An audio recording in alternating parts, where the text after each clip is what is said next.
আসসালামু আলাইকুম, সবাই কেমন আছেন? চলেন আপনাদের সাথে আজকে একটি গল্প শেয়ার করি। এক মালকিনের আর এক গ্যাসের চুলার।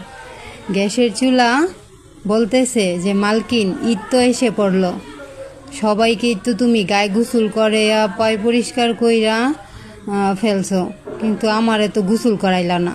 তখন আমি বললাম যে এই সবাইকে গোসল করাইছে, হ্যাঁ সবাই তো মানুষ, তাই তুমি কি মানুষ?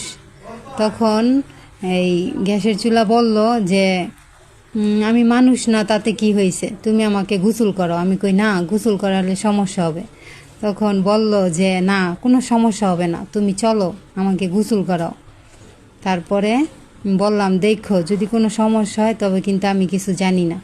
তখন ও বলল যে না, কোনো সমস্যা হইবে না, তুমি আমাকে মোড়ায় মোড়ায় সুন্দর করে গোসল করাইবা, নাচাবা, দোলাবা, শেষমেশ বলবা এই যে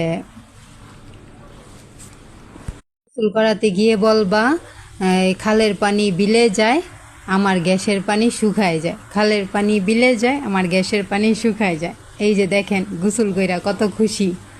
এখন সে নাচতেছে, আবার বলতেছে আমাকে ধুলাতে, দেখেন কত খুশি, দেখেন নাচতেছে, দেখেন এই দেখেন এবার তার ফাইনাল লুকটা দেখেন কত সুন্দর হয়েছে। বাহ, অনেক খুশি দেখেন।